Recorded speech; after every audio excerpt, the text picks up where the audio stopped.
wassalamu ala Rasulillah wa ala alihi wa ashabihi wa man wala. Amma ba'd. Ahibbati fillah. Kenapa kita sibuk berpuasa? Kenapa umat Islam tak berhenti-berhentinya melaksanakan sholat 5 waktu? Ditambah lagi sholat-sholat sunnah yang lainnya. Apa sebenarnya yang memotivasi mereka untuk melakukan hal itu? Iman. Kita beriman bahwasanya ada kehidupan setelah ini. Kita beriman ada hari kebangkitan yang Allah Azza wa Jal mengulang-ulanginya, mengingatkan kita di dalam Al-Quranul Karim. Allah berfirman, "Idza zulzilatil ardu zilzalaha wa akhrajatil ardu athqalaha wa qalal insanu ma laha yawma idzin tuhadditsu akhbaraha bi anna rabbaka awha laha yawma idzin yasdurun nas ashtatan liyuraw a'malahum." Semuanya akan hancur. Bumi akan bergoncang sekuat-kuat. Semua yang ada di perut bumi akan dikeluarkan. Bumi akan memuntahkan kekayaan yang ada di dalamnya. Kemudian manusia dibangkitkan dari kuburnya. Mereka kebingungan. Digiring ke padang mahsyar. Mereka melihat ada bongkahan-bongkahan emas yang bergeletakan di jalan dia menuju ke mahsyar. Tapi sama sekali dia tidak menyentuhnya. Pada hari itu nampak manusia dengan pekerjaannya, dengan perbuatannya yang berbeda-beda. فَمَنْ يَعْمَلْ مِثْقَالَ ذَرَّةٍ خَيْرًا يَرَهُ وَمَنْ يَعْمَلْ مِثْقَالَ ذَرَّةٍ شَرًّا يَرَهُ. Barang siapa yang berbuat amal kebajikan sebesar darah. Darah itu semut yang kecil. Niscaya dia akan melihat. Dia akan mendapatkan balasan atas apa yang dia kerjakan. Dan sebaliknya, sekecil apapun keburukan yang engkau lakukan, engkau akan mendapatkan balasan. Dunia ini sudah tua dan akan berakhir. Tapi kita nggak tahu kapan akan berakhir dunia ini. Hanya Allah yang tahu. Dan setiap manusia punya akhiran yang berbeda-beda. Ana entah akan berapa lama lagi hidup di dunia ini. Mungkin setahun, mungkin lebih, mungkin kurang. COVID-19 menunjukkan orang-orang yang awalnya diharapkan berumur panjang, tapi terpaksa dia dikeluarkan dari rumahnya. Ana melihat ada yang diletakkan di jalanan, ada yang keluar dari rumah, masuk rumah sakit dan tidak pernah kembali ke rumahnya. Keluarganya pun ingin mensolatinya, ingin menguburkan jenazahnya, tapi selesai. Ahibati fillah, bicara malam pertama. Malam pertama itu ada yang indah. Dan kebanyakan malam pertama itu malam yang penuh dengan kenangan. Buat teman-teman yang mungkin berangkat ke Swiss,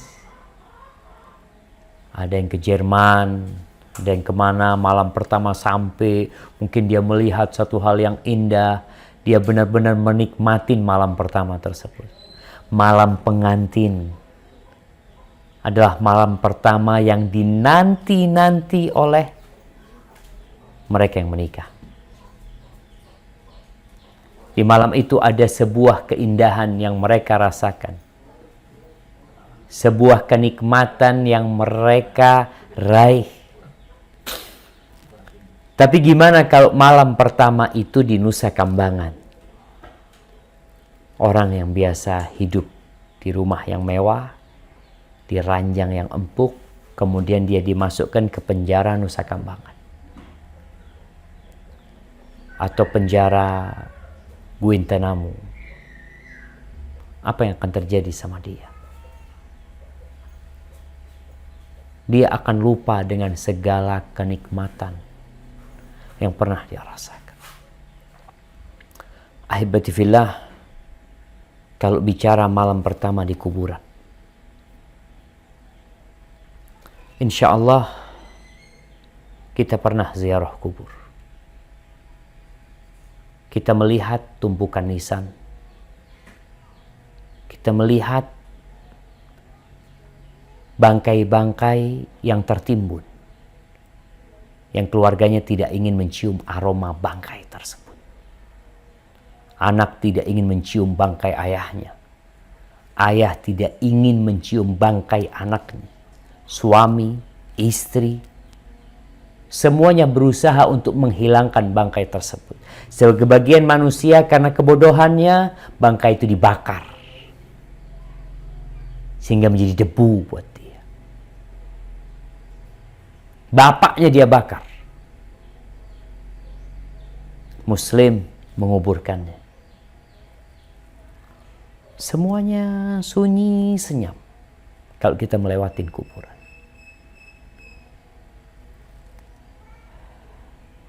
Seorang alim ulama, Ubaid bin Umair,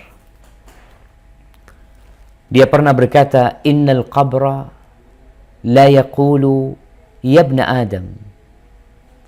Sesungguhnya kuburan itu benar-benar berkata sebenarnya untuk anak Adam ini. Jadi kalau kita melihat sunyi senyapnya kuburan, seakan-akan dia mengatakan kepada kita, wahai anak Adam, engkau ini sekarang lagi berkunjung ke sini, lagi ziarah, lagi mengantarkan jenazah. Pertanyaannya buat engkau yang masih hidup, apa yang kau persiapkan untuk aku? Baitul Ghurbah, tempat pengasingan. Baitul Wahdah, tempat kesepian. Wa baitul akalah wa baitud dud, tempatnya cacing-cacing tanah. Tempatnya ulat-ulat. Aku tuh tempat itu. Abdullah bin Mubarak rahimahullahu ta'ala, dia meriwayatkan dari Nuaim, dari Abdullah bin Ubaid bin Umar. Qala balagani. Ini Abdullah bin Ubaid bin Umar mengatakan, telah sampai kepadaku sebuah informasi. Annal mayyit yuq'adu fi hufratihi.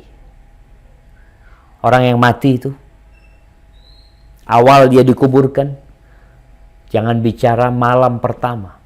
Ya, ada yang malam hari dikuburkan, ada yang siang hari buat dia, nggak ada mentari di sana, gelap semuanya. Bahwasanya itu yang mati didudukkan, dan dia mendengar langkah-langkah orang yang mengantarkannya pergi. Nggak ada yang ngajak dia bicara.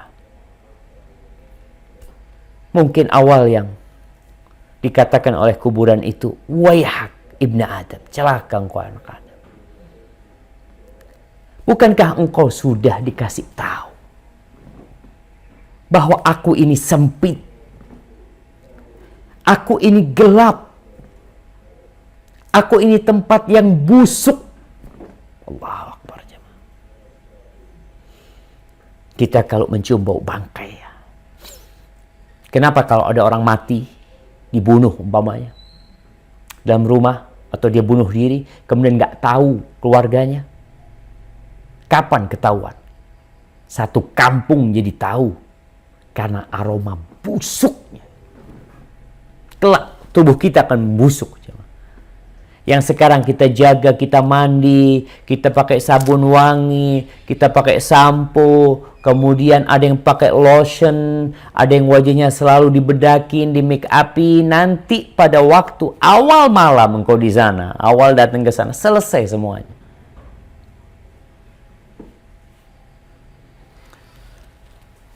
Ahibati fillah,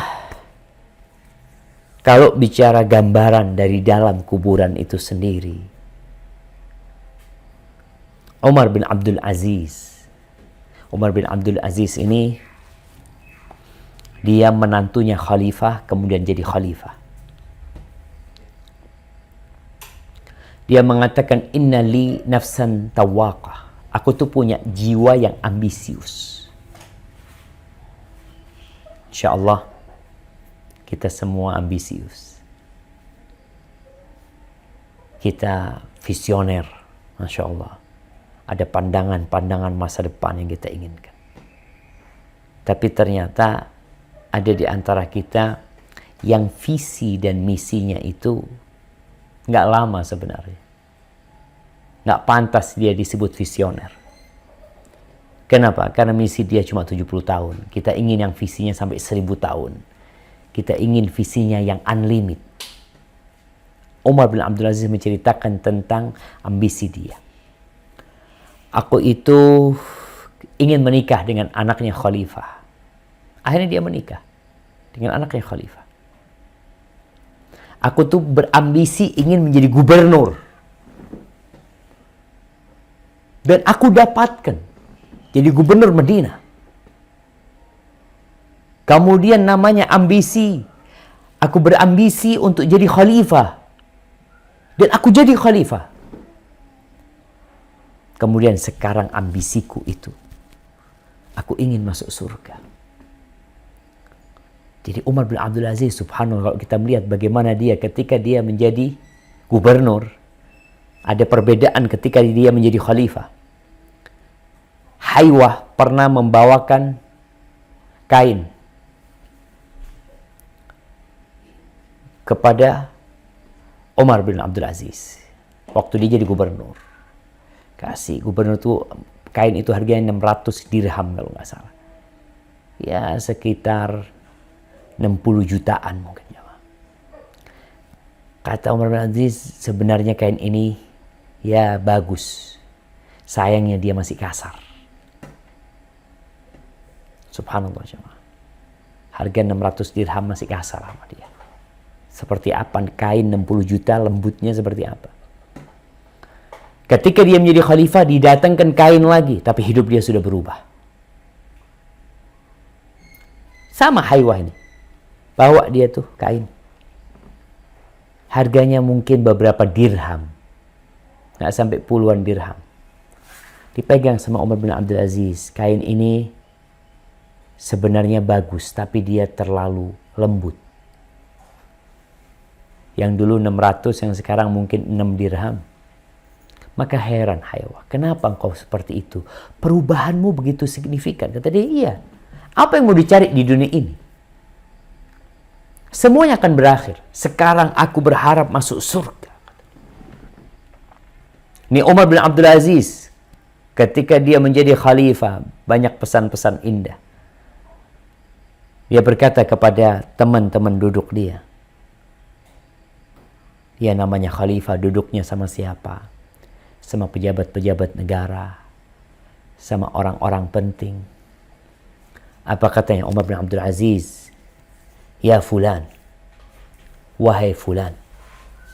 Laqad bittu al-laylah. Atafakkaru fil qabri wa sakinik. Aku semalam itu merenungkan kuburan dan orang yang tinggal di kuburan sana. Innaka la ra'aital mayit ba'da 3 fil qabr. Kira-kira kalau engkau melihat mayit setelah 3 hari di kuburan, engkau kayaknya nggak mau dekat sama dia. Padahal engkau punya hubungan dekat sama dia. Engkau akan melihat tempat yang penuh dengan binatang-binatang tanah. Engkau akan melihat mata yang mungkin sudah jatuh. Ada nanah dan darah. Aroma yang begitu busuk. Setelah keindahan selama ini. setelah bau yang wangi, setelah pakaian yang indah. Kemudian Umar bin Abdul Aziz pingsan. Kita tuh kalau mau bayangin malam pertama di kuburan, ketika nggak ada yang mendampingin kita, siapa yang mau dampingin kita, jemaah? Rasulullah Shallallahu Alaihi Wasallam hampir setiap sholat beliau mengatakan di tasyahud akhir, Allahumma inni a'udzubika min azabil qabr. Ya Allah, aku berlindung kepadamu dari azab kubur. Apakah kita meminta perlindungan kepada Allah? Atau doa yang kita panjatkan selama ini, ya tanpa ada penghayatan dari hati kita. Kalau kita memikirkan 2 malam, mungkin 2 malam nih, yang perlu kita kenang. Yang pertama, malam kita bersenang-senang bersama keluarga kita. Bersama anak kita. Lagi duduk bersama. Sekarang kan orang-orang itu dengan adanya kamera suka mengabadikan kondisi bersenang-senang mereka. Bersama keluarganya, di tempat yang indah, makanan yang enak. Ya Allah, kita ceritakan, kita upload. Baik, engkau silakan kenang malam ini. Tapi ada satu malam yang perlu engkau ingat juga. Ketika engkau bermalam di kuburan, tanpa keluarga, tanpa anak, tanpa ada AC yang mendinginkan, tanpa ada kawan yang menemani. Engkau ditinggal sama keluargamu. Apa yang terjadi dengan dirimu pada waktu itu? Kullu nafsin dha'iqatul maut. Semua yang bernyawa pasti merasakan kematian. Kalaupun engkau menjadi orang terkaya di dunia, mungkin engkau dapat menjaga kesehatan fisikmu dengan berbagai obat-obatan, dengan berolahraga, dengan mengkonsumsi makanan-makanan yang sehat. Tapi ingat, kullu nafsin dha'iqatul maut. Semua yang kaya raya sedang menanti. Tidak ada yang kekal kecuali Allah Azza wa Jalla. Semua manusia mati. Nabi kita Muhammad alaihi salatu wassalam, Rasulullah sallallahu alaihi wasallam, apa kata Allah? Innaka mayyitun wa innahum mayyitun. Engkau bakal mati. Dan semuanya mati. Jadi ahibati fillah, sudah menjadi keputusan Allah Azza wa Jal. Kita hidup di dunia, mau kemanapun engkau pergi. Jangan berpikir kau berangkat ke Swiss, berobat mungkin di rumah sakit yang paling mewah, paling mahal, yang dokter-dokternya hebat, yang peralatannya begitu canggihnya, dokternya mati. Akan dikeluarkan dia dari rumahnya. Tadi bayangkan momen antum bersama keluarga dan momen antum sendirian. Anakmu mungkin sayang sama bapaknya. Dia antarkan bapak ini dengan mobil mewah karena punya duit, ada ambulan mewah. Sang anak memilihkan buat bapaknya kuburan yang paling mahal. Di Indonesia ini rame nih kuburan mahal. Ratusan juta orang beli kuburan. Dia nyumbang masjid 1 juta, beli kuburan ratusan juta. Sang anak ingin menghormatin ayahnya. Diantarkan dengan mobil yang mewah. Ditaruh di kuburan yang mewah. Terus, adakah keluargamu yang akan menantimu di sana? Apakah engkau akan tahu dan merasakan kemewahan mobil yang mengantarkanmu? Ketika engkau hidup, engkau dapat merasakan. Tapi tatkala engkau mati, engkau mau diletakkan di gerobak sampah pun, mau diletakkan di mobil mewah, sejatinya sama buat dirimu. Engkau sudah bangkai.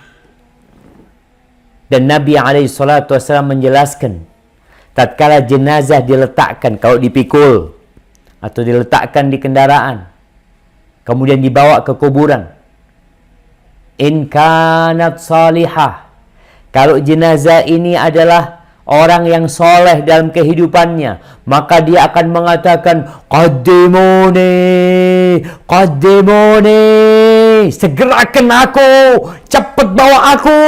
Selesai aku dengan kehidupan ini. Aku mau berpindah ke satu tempat yang lebih indah dari kehidupan ini. Tapi kalau dia ternyata ghair dzalik, bukan orang soleh, maka dia akan kebingungan. Dia akan bingung mengatakan, aina yadhhabu nabiyya, mau dibawa kemana aku ini? Walaupun di atas mobil yang mewah.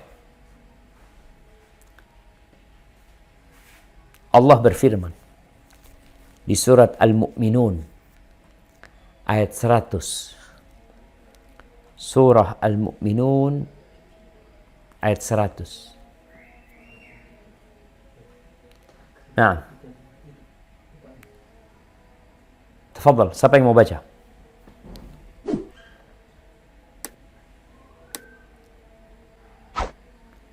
Nah, yallah jamaah. Ada yang dengerin apa enggak di sana? Pak Ustadz Aal untuk membacakannya, Pak Ustadz Aal.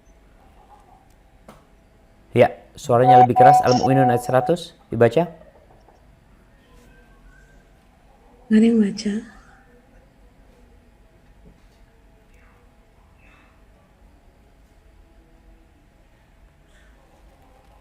Dibaca ayat 99 sama 100.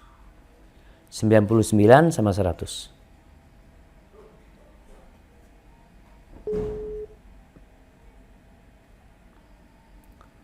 Nah.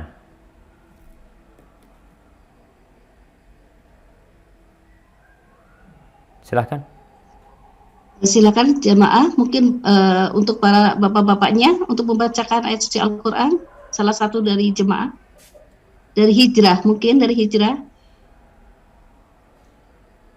Pak Aal. Masya Allah, kalau suruh baca pada kabur semuanya. Enggak, sebetulnya ada mungkin, tapi sambil kerja ya. Saya coba hubungin. Nah, silahkan. Ya. Ya, Masya Allah. Maaf Ustaz. Tadi lagi tidak di ruangan. Ya. Nah, tafadhal. Jazakallah khair. Surat. Mohon maaf Ustaz, surat. Oke. A'udzubillahi minasyaitonirrajim. Bismillahirrahmanirrahim. Hatta idza jaa ahaduhumul maut qala rabbi irji'un la'alli a'malu salihan fima taraktu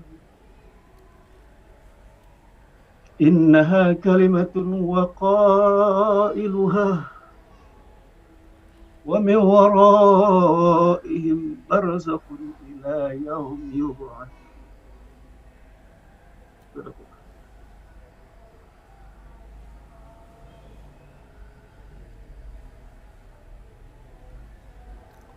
Nah, artinya?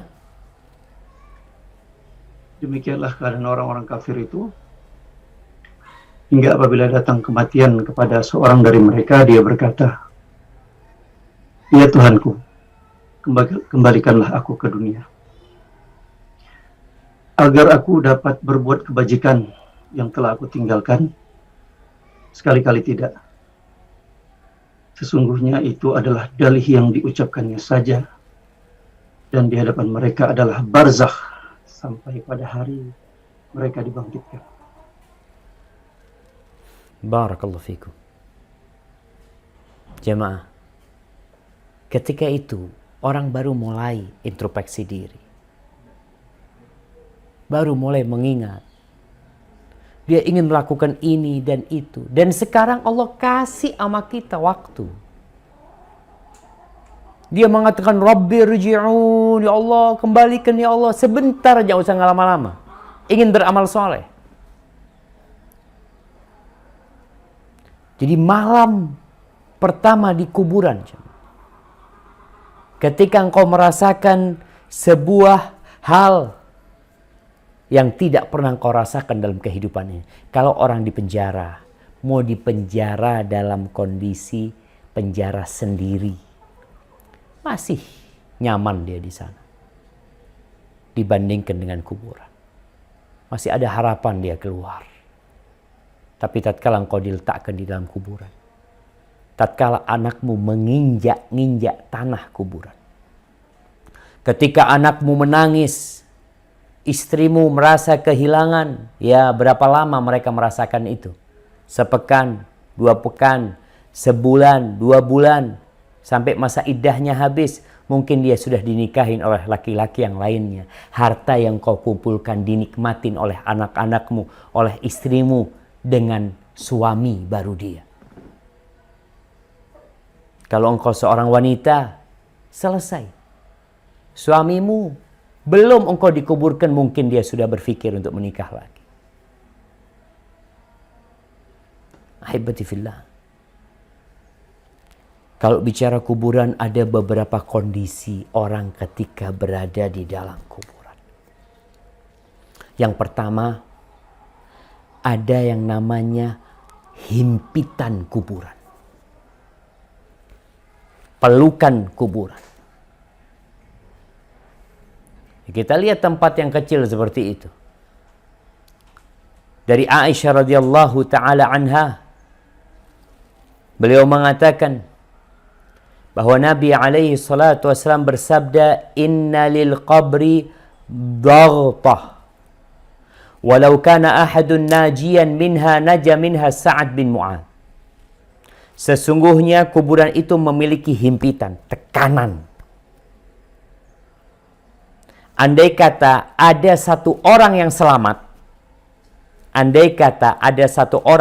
dari himpitan tekanan kuburan itu, niscaya yang selamat adalah Sa'ad bin Mu'adz. Ada apa dengan Sa'ad bin Mu'adz? Di dalam riwayat Abdullah bin Umar radhiyallahu anhuma, anna Rasulullah sallallahu alaihi wasallam qala, Nabi bersabda tentang Sa'ad bin Mu'adz ketika dia meninggal dunia. Ketika dikuburkan Sa'ad bin Mu'adz, Rasulullah sallallahu alaihi wasallam mengatakan, hadzal ladzi taharraka lahul arsy. Ini Sa'ad bin Mu'adz ketika dia meninggal dunia, arsy-nya Allah itu bergetar.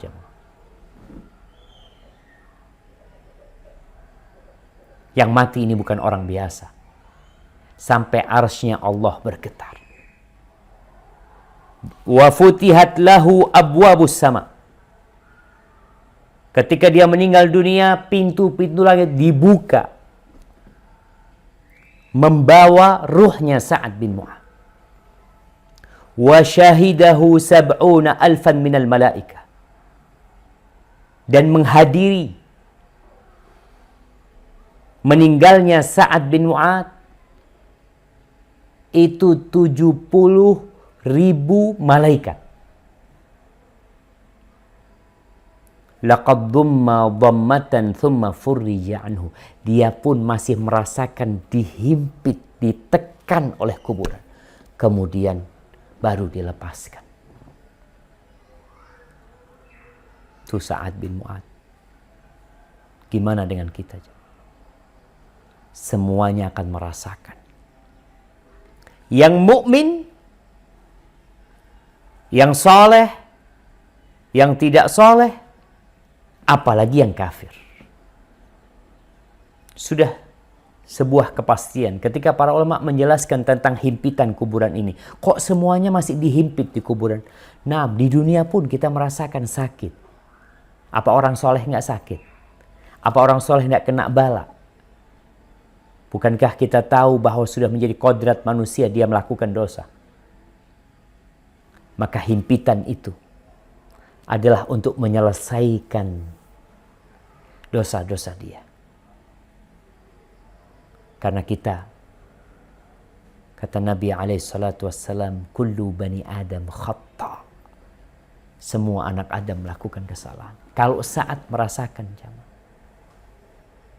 yang arsy Allah bergetar. 70 malaikat, 70.000 malaikat hadir di jenazahnya Sa'ad bin Mu'adz.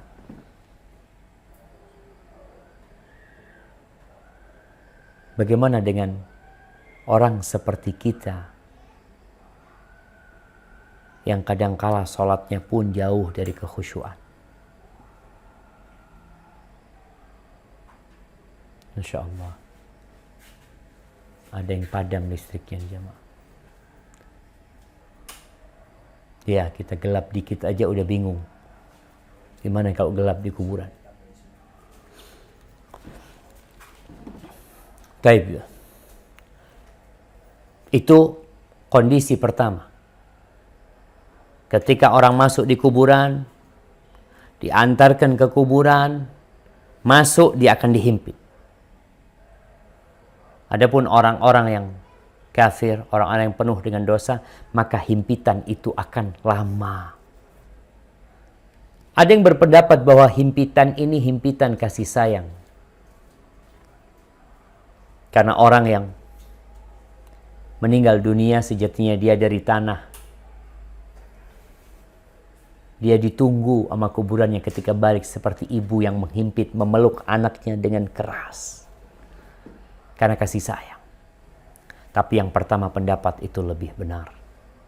Bahwasanya himpitan dan pelukan serta dekapan itu adalah untuk menyelesaikan dosa-dosa. Karena manusia sesoleh apapun dia tetap punya dosa. Yang kedua, kesunyian, kesenyapan, serta kemudian datangnya mungkar dan nakir.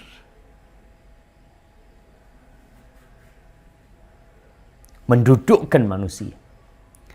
Di dalam hadis Al-Bara' bin Azib yang diriwayatkan Imam Ahmad bin Hanbal, ketika Rasul SAW mengatakan, Ista'idhu billahi min azabil qabr.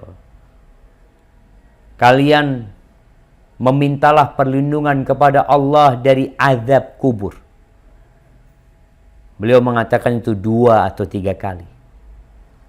Lalu beliau menceritakan bagaimana proses keluarnya ruh orang yang beriman dan ruhnya orang kafir. Kemudian setelah itu bagaimana ruh itu dikembalikan kepada jasadnya. Lalu Rasul SAW mengatakan tentang kondisi orang yang beriman. Fayatihi malakan. Maka akan datang kepada dia 2 malaikat dalam wujud yang menakutkan, yang dia nggak pernah melihat. Dalam kondisi dia sendirian. Tidak ada satupun yang mendampingi dia. Didudukkan. Lalu bertanya malaikat ini, Man Rabbuk? Siapa Rabbmu? Fayaqulu Rabbi Allah. Ma dinuk? Apa agamamu? Fayaqulu dinil Islam. Fayaqulani ma hadzal rajul ladzi bu'itsa fikum. Fayaqulu huwa Rasulullah. Siapa tu orang yang diutus kepada kalian? Kau tahu? Dia utusan Allah. Nabi Muhammad adalah utusan Allah. Bagaimana engkau tahu? Ini jamaah. Akan ditanya, gimana engkau tahu itu Rasulullah? Oh, katanya orang. Seorang yang mukmin mengatakan, Qara'tu kitab Allah wa amantu bihi wa saddaqtuh. Aku membaca Al-Quranul Karim, aku membaca kitab Allah dan aku beriman dengannya dan aku percaya dengannya.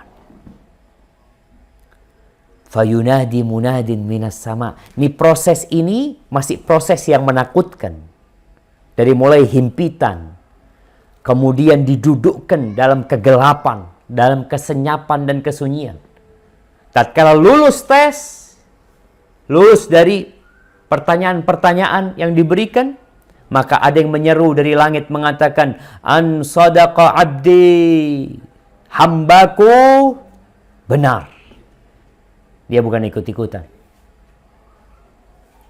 Dia bukan pura-pura beriman, tapi dia benar-benar beriman. Fa'afrishuhu minal jannah. Maka berikan kepadanya permadani dari surga. waftahu lahu baban ilal jannah. Bukakan dari kuburan dia pintu ke surga. Dia berada di kuburannya. Kalau kita melihat kuburan beralaskan tanah, tapi ternyata di alam yang berbeda sana ada hamparan permadani surga. Kalau kita melihat kuburan itu sempit, nggak ada jendelanya, kanan kiri nggak ada, tertutup semua. Kalau orang beriman, subhanallah, Allah bukakan pintu surga. Fayatihi min rauhiha wa tibiha. Maka datang dari surga itu aroma yang indah, kesegaran surga. Wa yufsah lahu fi qabri madda basari. Kemudian dihamparkan bagi dia, kuburannya itu diluaskan sepanjang dia memandang. Lebih indah dari rumahnya. Kita kalau di rumah, tidur di rumah, kanan kiri kita semua tembok. Mau luas 5 kali 5, 10 kali 10, mau 100 kali 100, semuanya terbatas. Tapi di kuburan sepanjang dia memandang, akan luas jamaah. Kalau dia sendirian, enggak. Kenapa? Kalau antum di rumah yang luas sendirian, antum tetap merasakan kesunyian. Di sini Allah ingin mengusir kesunyian, kesenyapan dan kesepian dia. Fayatihi rajulun hasanul wajhi wa hasanul thiyabi tayyibur rih. Datang kepada dia orang yang wajahnya indah, yang bajunya indah, aromanya wangi. Fayaqulu abshir billadhi yasurruka. Orang itu yang datang mengatakan, bergembiralah engkau dengan yang menyenangkanmu. Hadza yaumuka alladhi kunta tu'ad. Ini hari yang engkau dijanjikan. Engkau selama di dunia sholat, berpuasa, sedekah, zakat, berangkat haji, berangkat umroh, berbuat kebajikan. Dijanjikan akan dikasih balasan. Berbeda sama orang yang kerja di dunia, akhir bulan dia dapat gaji. Akhir hari dia dapat gaji. Dia rasakan di dunia. Seorang mukmin dijanjikan nanti engkau sholat sepanjang tahun, sepanjang hidupmu. Balasannya apa? Allah akan kasih. Bukan 70 tahun antum di kuburan. Antum bisa bayangin berapa tahun sih kita di kuburan. Berapa tahun kita di muka bumi ini. Dan berapa tahun di perut bumi ini. Lihat Rasulullah SAW. Di muka bumi ini, beliau hanya 63 tahun. Tinggal di rumah petak. 5 kali 5. Kecil rumahnya. Nggak ada AC, nggak ada kipas angin. Makanan pun susah. Tapi cuma 63 tahun. Di kuburan, beliau sudah 1430 tahun. Maka itu yang seharusnya menjadi ambisi kita untuk mendapatkan tempat yang luas, untuk mendapatkan nih janji-janji Allah Azza wa Jalla, dikasih tahu ini janji yang telah dijanjikan kepadamu. Fayaqulu man anta? Orang ini yang awalnya sendirian, malaikat Munkar dan Nakir udah pergi, kondisi kuburannya sudah berubah, lalu dia bertanya, man anta? Kamu siapa? Fawajhuka al-wajhul hasan yaji'u bil khair. Wajahmu wajah orang baik yang mendatangkan kebaikan.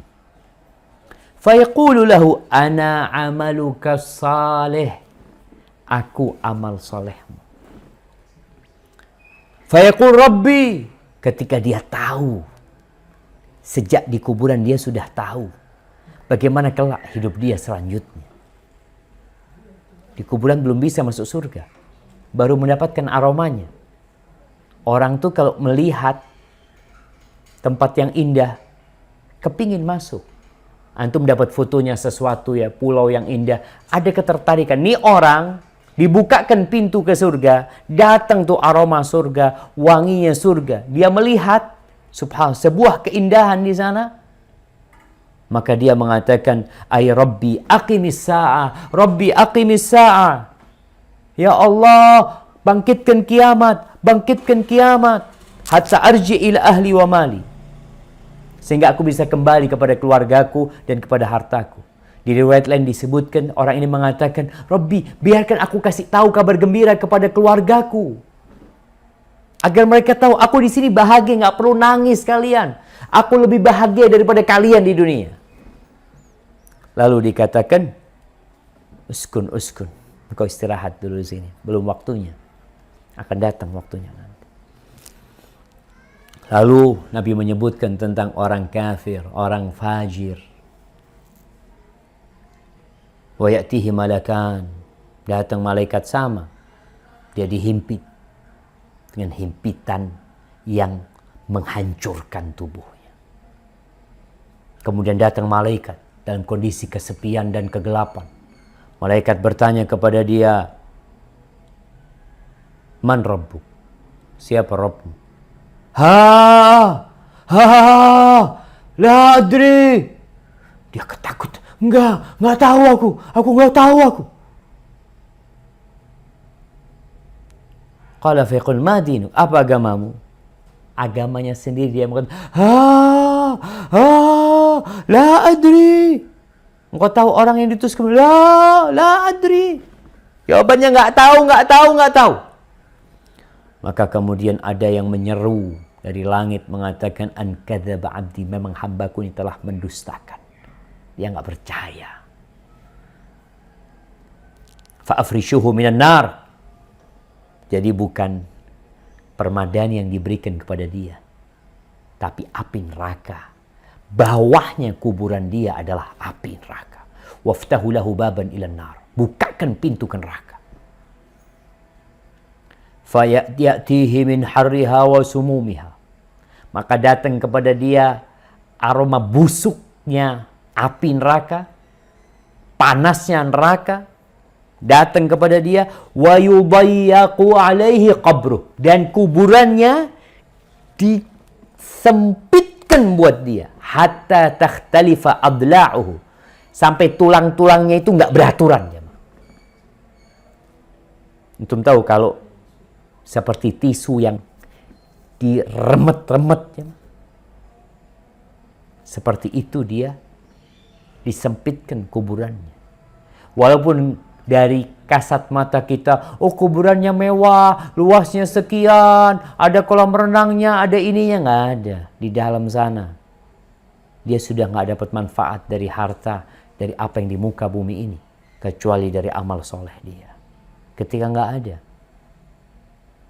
lalu dalam kesendiriannya dia, wa ya'tihi rajulun qabihu thiyab, datang kepada dia orang yang dengan pakaian yang jelek, aromanya busuk. Kita tuh kalau duduk di samping orang yang nggak mandi 2 pekan, terus dia memang punya aroma tubuh yang buruk, pakaiannya juga bau, kita akan menyingkir, kita akan cari tempat lain, kita akan tutup hidung kita. Tapi ini datang tuh, tempatnya udah sempit, mau bareng dia lagi. Kita tuh kalau tempat sempit gak ingin orang lain duduk di situ. Kita lihat pesawat, kenapa ada kursi bisnis, ada kursi yang lebih tinggi, VIP umpamanya, ada yang biasa itu banyak orang. Kalau udah sempit terus banyak orang, itu jadi gak nyaman. Ini nih, kuburan udah disempitin, sampai tulang-tulang dia itu beradu, bercampur aduk, datang orang, aromanya busuk, wajahnya buruk, pakaiannya juga jelek. Lalu dia mengatakan, absyir billadhi yasu'u. Engkau, nih, ada kabar buat engkau dengan keburukan yang telah dijanjikan kepadamu. Lalu dia tanya, kau siapa engkau? Qala ana amaluka. Wajahmu wajah yang jelek, baumu juga nggak enak, kelihatan engkau ini jahat. Kata dia, ana amalukal khabith.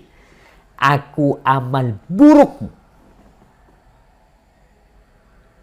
Yang kita kerjakan akan kita dapatkan. Fa yaqul rabbi la tuqimis sa'a. Lalu dia mengatakan, ya Rabb, jangan dibangkitkan kiamat. Karena dia sekarang baru merasakan azab kubur aja. Gimana kalau dimasukkan ke dalam api neraka yang panasnya ya sekitar 70 kali api dunia. seperti itu. 69 kali api dunia. Ahibati fillah, itulah yang menanti kita di kuburan. Rasulullah SAW menjelaskan tentang berbagai macam azab yang menanti sesuai dengan amalannya. Nabi pernah dapat nasihat dari Jibril alaihissalam. Jibril mengatakan kepada Rasul SAW, "Ya Muhammad, aish ma syi'ta, fa innaka mayyitun." Wahai Muhammad, hiduplah engkau semaumu. Engkau pasti mati. Berapa tahun engkau mau hidup, seperti apa engkau mau hidup, engkau pasti akan mati. Mau dengan gaya apapun, engkau pasti mati. Wa'mal ma syi'ta fa innaka majziyun bi. Beramallah semaumu. Jadi kalau bicara orang, udah nggak usah ngurusin anak, silahkan antum mau beramal, silahkan. Allah nggak butuh sama amalan kita.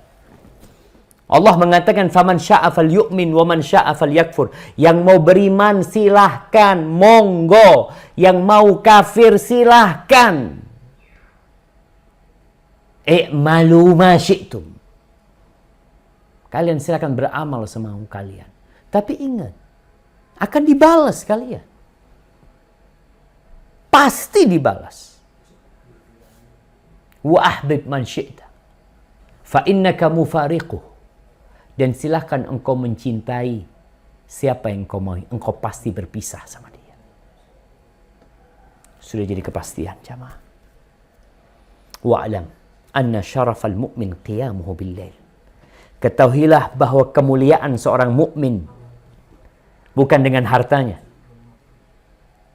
bukan dengan jabatannya, bukan dengan tahtanya, bukan dengan kekuasaannya.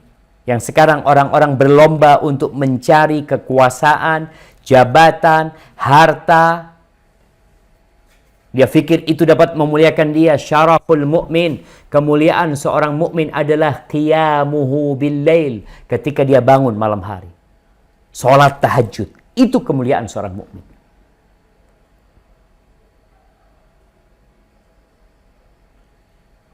Wa izzatahu istighna'uhu 'anil nas. Dan kehormatan dirinya ketika dia enggak butuh sama orang. Enggak, ana sama Allah Subhanahu wa taala. Maka hati-hati dengan apa yang kita amalkan. Kita akan segera meninggalkan dunia. Yang terakhir jamaah, masih banyak pembahasan tentang malam pertama di kuburan. Ini ada malam pertama di kuburan yang Nabi ceritakan. Ketika perang Khaybar, di situ para sahabat mendapatkan harta rampasan perang, tapi bukan emas dan perak, tapi barang-barang, ya makanan, pakaian. Kemudian kita tuh berangkat ke sebuah lembah, tahu-tahu ada budak Nabi SAW yang namanya Rifa'ah ibn Zaid. Ketika Nabi turun di situ, budak Nabi itu lagi mindain barang-barang dari onta Rasul Sallallahu Alaihi Wasallam. Tahu-tahu ada panah yang nyasar ke dia, mati dia. Ada musuh yang manah, dia mati. Apa kata orang-orang? Hani'an lahu syahada. Ya Allah, enaknya mati syahid dia tuh. Mereka mati senang jemaah. Ya Allah, betapa bahagianya dia mati syahid. Ya Rasulullah, lalu apa kata Rasul SAW? Kalla, enggak. Kalian pikir dia sedang bersenang-senang nih? Nabi SAW, kalla, tidak seperti itu. Walladhi nafsu Muhammadin biyadih. Demi yang jiwa Muhammad berada di tangannya. Demi Allah Azza wa Jal. Inna syamlata la taltahibu alaihi nar. Sesungguhnya ada kain yang dia ambil dalam harta rampasan perang yang bukan bagian dia ambil, itu sekarang sedang membakar diri dia. Orang ketika itu ketakutan jamaah. Ini ngambil kain aja. Yang diharapkan dia mati syahid. Ternyata pakaian itu menjadi pembungkus dia di alam kubur sana, membakar dirinya. Orang pada ketakutan. Ada yang bawa tali sandal. Tali sandal, ada yang satu, ada yang dua. Lalu Rasul SAW mengatakan, asabtu yawma Khaybar Dia mengatakan, ya Rasulullah, ini aku dapat pada waktu Khaybar itu, ya ini belum dibagi, aku lihat, aku ambil Nabi SAW. Lalu Nabi SAW mengatakan, syirakun min nar, au syirakani min nar, tuh 2 tali sandal dari api, atau 1 tali sandal dari api. Itu yang menanti di kuburan.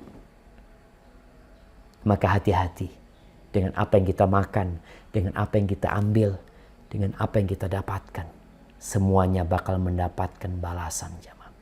Namun banyakkan manusia memang sibuk cari dunia, mabuk dunia, seakan-akan kematian itu tidak akan datang kepadanya. COVID-19 sekarang memberikan kepada kita pelajaran. Kita tinggal di rumah, kita bosan, kita boring, kita ingin keluar. Nanti engkau akan berada di satu tempat yang tidak akan pernah keluar selama-lamanya. Sampai kiamat terjadi. Ketika sekarang masih ada harapan, oh insya Allah Juni selesai, insya Allah akhir tahun selesai, insya Allah bisa balik seperti asalnya. Tapi engkau akan berada di kuburan nanti semuanya. Di tempat yang sempit, yang kecil seperti itu, selama-lamanya nggak ada harapan untuk keluar kembali. Tinggal bagaimana kau mempersiapkan tempat yang sempit itu. Hadza wallahu a'lam bishawab. Itu yang bisa saya sampaikan pada kesempatan kali ini. Mungkin kita masuk ke sesi tanya jawab. Nah, silahkan kalau ada yang ingin bertanya. Ya, baik Pak Ustaz. Allahumma inna na'udzubika min adzabil qabr wa min adzabi jahannam wa min fitnatil mahya wal mamat wa min syarri fitnatil masihid dajjal. Naam, tafadhali. Mohon maaf tadi saya bicara kepotong. Sudah ada yang daftar, silakan Ibu Riana untuk menyampaikan pertanyaan. Hanya diberi kesempatan 1 pertanyaan. Silakan. Terima kasih Mbak Evi, terima kasih Pak Ustadz. Pertanyaan saya mengenai alam kubur ini, apa ada doa khusus agar kita terhindar dari siksa alam kubur dan siksa api neraka, Pak Ustadz? Terima kasih. Assalamualaikum. Waalaikumsalam warahmatullahi wabarakatuh. Iya jemaah, kalau bicara apa sih amalan atau doa agar kita terhindar dari azab kubur? Yang pertama adalah keimanan kita dengan adanya azab kubur itu sendiri. Karena keimanan ini yang akan mendorong kita untuk takut. Kemudian kita berdoa. Kalau bicara doa apa agar kita terhindar dari azab kubur? Rasulullah SAW mengajarkan sebuah doa yang dibaca sebelum salam. Karena memang setelah tasyahud akhir itu ada waktu yang mustajab. Beliau biasa membaca di situ mengatakan, Allahumma inni a'udzubika min adzabil qabr wa min adzabi jahannam wa min fitnatil mahya wal mamat wa min syarri fitnatil masihid dajjal. Ya Allah, aku berlindung kepadamu dari azab kubur, dari azab jahannam, dari fitnah kehidupan dan kematian, dan dari fitnah al-masihid dajjal. Kemudian doa yang dibaca Nabi SAW setiap pagi dan petang. Amsayna wa amsal mulku lillah. Walhamdulillah, la ilaha illallah, wahdahu la syarika lah, lahul mulku wa lahul hamdu wa huwa ala kulli syai'in qadir. Allahumma inni as'aluka khaira ma fi hadhihi al-lailah wa khaira ma ba'daha wa a'udzu bika min syarri ma fi hadhihi al-lailah wa syarri ma ba'daha. Rabbi a'udzu bika minal kasali wa su'il kibar. Nih di akhir doa Nabi mengatakan, ya Allah, aku berlindung kepadamu, ya Rabbi, aku berlindung kepadamu dari malas dan dari umur tua. Rabbi a'udzubika min adzabin finnar wa adzabil qabr. Ya Allah, aku berlindung kepadamu dari azab di neraka dan azab di kuburan. Itu doa yang dibaca Nabi SAW. Maka hendaklah kita berusaha untuk membacanya dengan penghayatan. Bukan sekedar wirid kita baca itu, tapi kita tidak menghayati doa tersebut. Kenapa? Karena kata Rasul sallallahu alaihi wasallam, la yastajibullah. Allah tidak mengabulkan doa dari hati yang lalai. Kemudian jamaah, buat kita nih yang punya orang tua sudah meninggal dunia, mereka yang sudah berada di alam kubur, apa yang harus kita lakukan? Mohonkan ampun buat mereka. Rasulullah sallallahu alaihi wasallam ketika mengubur sahabat, Beliau berdiri di atas kuburan mengatakan kepada para sahabatnya, istaghfiru li akhikum. Mintakan ampun buat saudara kalian. Wasalullah lahu tathbit, dan mintakan kepada Allah agar diteguhkan karena dia sedang ditanya. Itu proses ditanyanya oleh malaikat Munkar dan Nakir. Maka itu yang bisa kita amalkan, dan banyak amal-amal soleh lainnya jamaah, seperti membaca surat Tabarak ya, surat Al-Mulk dibaca tiap malam 30 ayat yang dalam hadis disebutkan bahwasanya akan menyelamatkan orang yang membacanya dari azab kubur. Hada wallahu a'lam bissawab. Terima kasih banyak Pak Ustadz. Barakallah. Berikutnya silakan Ibu Irma Ahmad. Terima kasih Ibu Evi. Ya. Assalamualaikum warahmatullahi wabarakatuh Ustadz. Waalaikumsalam warahmatullahi wabarakatuh. Saya Irma Ahmad dari Jerman Ustadz. Mau Ahlan bertanya wasahlan. Ustadz. Ya, ini terkait mungkin tidak langsung ke alam kuburnya, tetapi kaitannya dengan dosa Ustadz.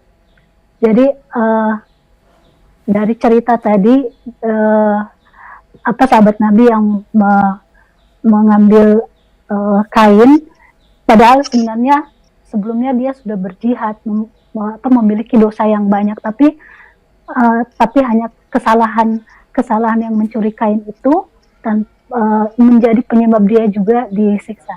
Nah, bagaimana caranya Ustadz dengan misalnya seseorang yang punya dosa banyak, tapi dia juga punya dosa kebaikan, amal-amal kebaikan, apakah di dalam kubur itu tidak bisa membantu untuk memberikan syafaat, maksudnya memberikan pertolongan di alam kubur Ustaz? Terima kasih Ustaz, begitu aja. Barakallahu fikum.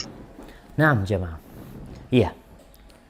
Kalau kita bicara orang yang punya amal soleh dan dia punya dosa, bukankah nanti akan ada penimbangan? Iya. Akan ada penimbangan nantinya. Di mana? Nanti di padang mahsyar. Di situ akan ada hitung-hitungan.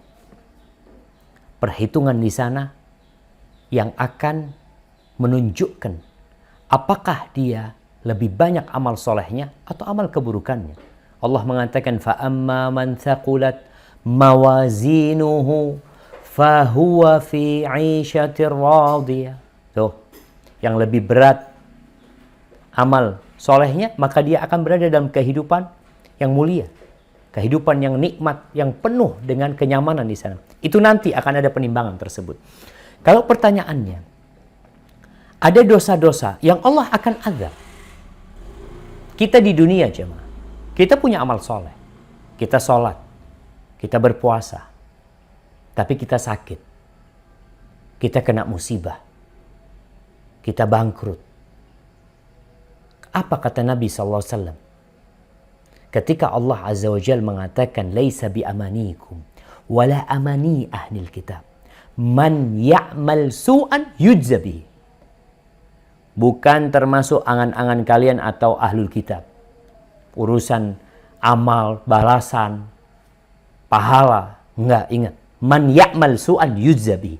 Barang siapa berbuat kejelekan, pasti dibalas. Pasti pembalasan itu ada. Makanya ketika ayat itu turun, Abu Bakar Siddiq merasa berat jemaah. Dia mengatakan, ya Rasulullah, kalau setiap dosa yang kita lakukan kita dibalas, kita akan binasa. Karena kita semua punya dosa. Lalu Rasul SAW menyebutkan balasannya. Apa balasannya? Awatam rodun, bukankah kalian merasakan sakit? Ya, kecapean, kemudian kena duri. Semua itu jadi balasan buat dosa yang dilakukan. Tapi sekarang di alam kubur tersebut, jadi ada orang yang dosa-dosanya dibersihkan dengan musibah di dunia. Sehingga dia, alhamdulillah, udah dibalas tuh. Ada yang dibalas di alam kubur. Sehingga dia merasakan balasan dosa dia di alam kubur. Sehingga nanti ketika dibangkitkan di hari kiamat, udah selesai dia dosanya. sehingga dia tidak perlu masuk ke neraka lagi dengan dosa yang dia lakukan. Itu jadi pembersih dosa dia.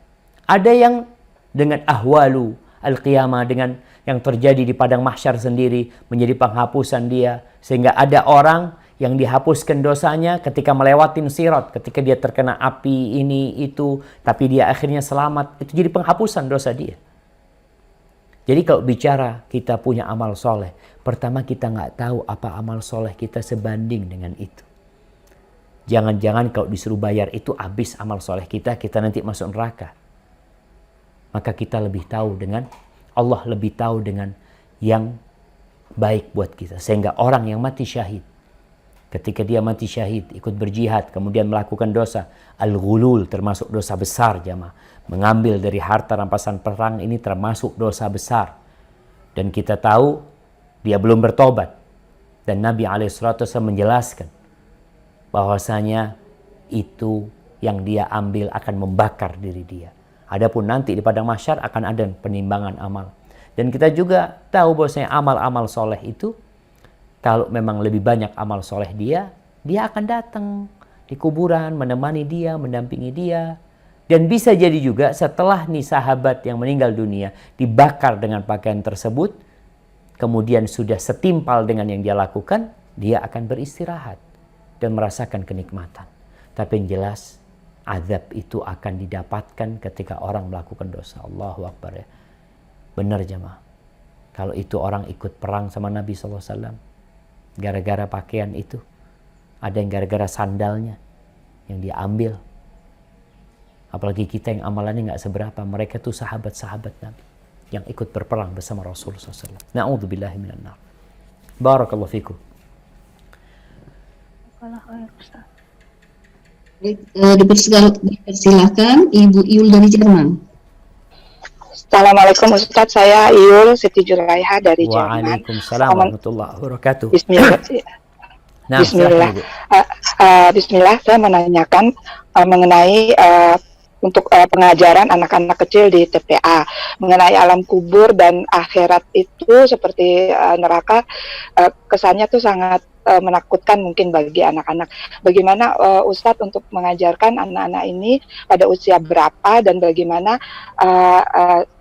first rate-nya, step by step-nya untuk mengajarkan anak-anak mengenai keadaan di alam kubur ini. Terima kasih Ustadz. Nah, barakallahu fikum. Subhanallah jamaah. Berkaitan dengan mengajarkan kepada anak-anak ini. Anak-anak ini umurnya beda-beda. Ada anak-anak yang sudah ngerti dikasih tahu. Maka kita bisa kasih penjelasan sama dia. Tapi ada anak-anak yang mengajarin mereka itu hanya talqin, hanya menghafal. Dia itu hanya menghafal. Dia belum bisa mencerna.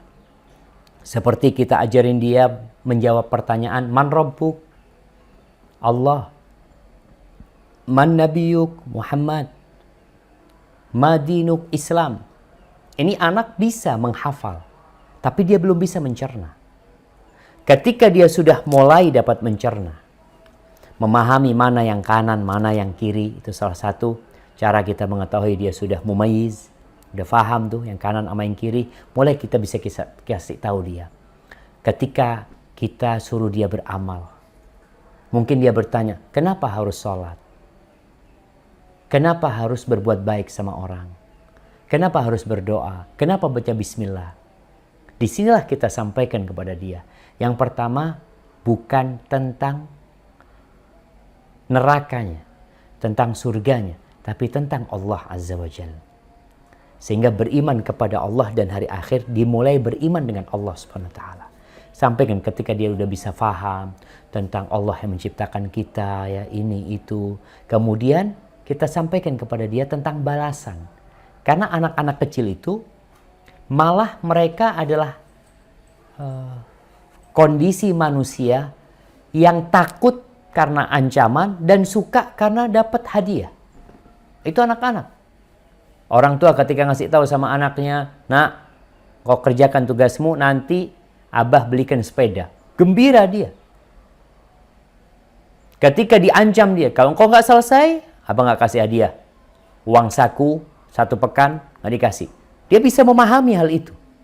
Maka sekarang ketika berbicara tentang surga Allah Azza wa Jalla, sampaikan buat siapa surga ini? Ada apa di surga ini? Anda punya anak, subhanallah, dia umur 5 tahun ya. Apa sih senangnya anak-anak itu? Main mobil-mobilan ya. Dia cerita, Abah, kalau Yusuf masuk surga, Yusuf kepingin mobil yang banyak sekali. Iya, seperti itu kenikmatan yang dia inginkan. Dan kita sampaikan, apa yang engkau inginkan, engkau akan dapatkan. Asalkan engkau melakukan ketaatan.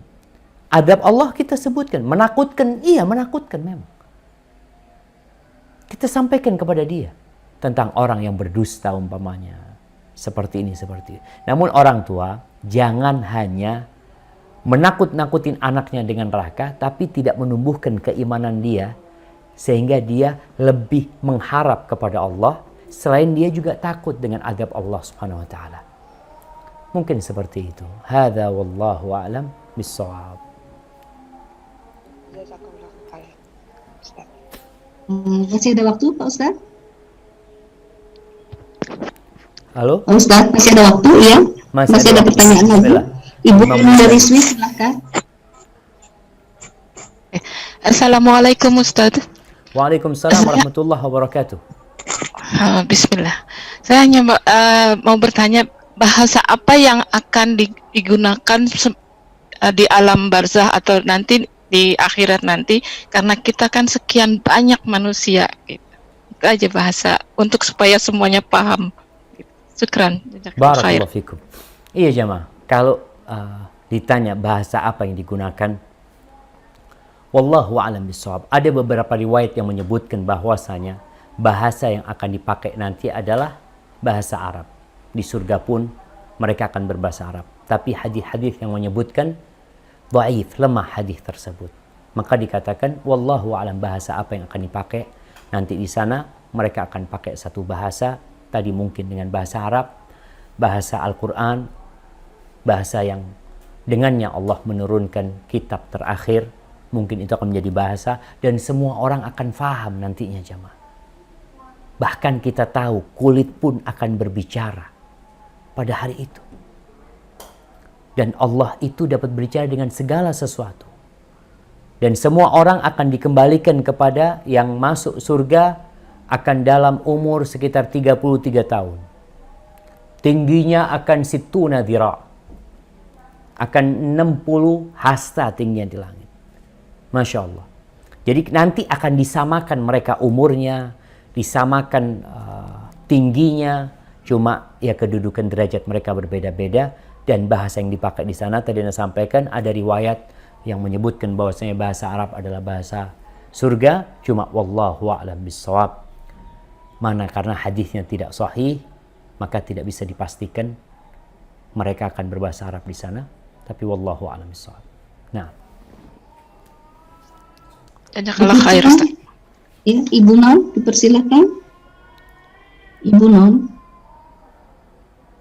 Ibu Non. Assalamualaikum Ya. Ustaz. waalaikumsalam warahmatullahi wabarakatuh. Ahlan wa sahlan. Ahlan sahlan Ustaz. Apakah benar dengan membaca Al-Quran akan menolong kita di alam kubur? Saya pernah mendengar itu digambarkan dengan laki-laki tampan yang akan selalu menolong kita di alam kubur. Ya. Barakallahu fiik. Subhanallah jemaah. Nah, yang pertama tadi Anda sampaikan bahwasanya ada riwayat tentang keutamaan membaca surat Tabarak, surat Al-Mulk setiap malam, di mana orang itu akan diselamatkan dari api neraka. Kalau bicara Quran akan berwujud seseorang, ya amal itu akan diwujudkan orang nantinya.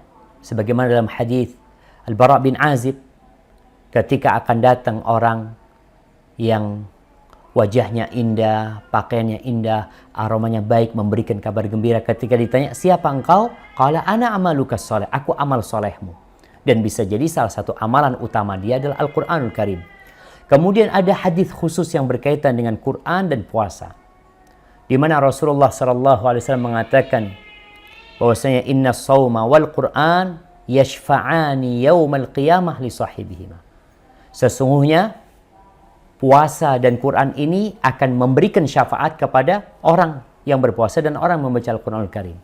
Ketika dia hendak disiksa atau dia sedang dalam persidangan, maka datang puasa itu mengatakan, ay Rabbi mana'tuhu ta'am wasyahwah bin nahar fasyaffi'hu fiyya ya Rabbi, aku tuh menghalangi dia dari makan dan syahwatnya di siang hari, maka terimalah permohonanku syafaat buat dia. Adapun Quran akan mengatakan, Rabbi mana'tuhun naum bil lail, ya Rabb, aku menghalangi dia dari tidur di malam hari membaca Al-Quranul Karim, maka terimalah syafaatku, tolong diterima ya Allah. Maka kemudian diterima syafaatnya. Sehingga tadi kalau di alam kubur akan ada yang mendampingi dia, amal soleh dia, bacaan Quran dia akan mendampingi dia agar dia tidak kesepian di sana. Adapun nanti di padang mahsyar dia juga akan memberikan syafaat ketika persidangan, ketika melewatin sirat sampai dia selamat masuk ke surga Allah Azza wa Jalla. Makanya banyak-banyak kita membaca Al-Quranul Karim, tapi ingat, kam min talin lil Quran wal Quran yal'anu. Berapa banyak orang yang baca Al-Quran sedangkan Al-Quran itu sendiri melaknat yang membacanya. Quran ini bisa menjadi pembela kita, bisa menjadi penuntut kita, kata Nabi SAW. Wal Quranu hujjatun laka au alaika. Kenapa? Ada orang-orang yang baca Quran hanya baca hurufnya tapi nggak diamalin. Berapa banyak larangan-larangan Allah yang dia baca tapi dia kerjakan. Berapa banyak perintah Allah yang diperintahkan tapi dia tidak jalankan. Maka tatkala kita baca Quran khususnya di bulan Ramadan, di bulannya Al-Quranul Karim, tolong dilihat kalau ada bacaan-bacaan kita yang berkaitan, ya Allah aku belum ngamalin ini, ya Allah ampuni aku ya Allah. Aku melanggar ini, ampuni aku. Itu Rasulullah SAW kalau baca Al-Quran. Tidaklah beliau lewat ayat rahmat kecuali beliau minta rahmat Allah. Tidaklah beliau lewat ayat tentang azab Allah kecuali beliau berlindung dari azab Allah SWT. Dan ketika lewat ayat tentang tasbih, maka beliau bertasbih kepada Allah SWT. Maka agar Quran yang kita baca menjadi pembela buat kita, memberikan syafaat kepada kita, maka hendaklah kita membaca dengan hati dan mengamalkannya dalam kehidupan ini. Hadza wallahu a'lam bishawab. Mungkin itu menjadi pertanyaan terakhir kita pada kesempatan kali ini jamaah. Ana mohon maaf ya karena memang maghribnya di Jember ini lebih awal daripada teman-teman yang di Jakarta. Semoga kita bisa berjumpa pada kajian-kajian selanjutnya. Subhanakallahumma wa bihamdika asyhadu an la ilaha illa anta astaghfiruka wa atubu ilaik. Jazakumullahu khairan. Wassalamualaikum warahmatullahi wabarakatuh.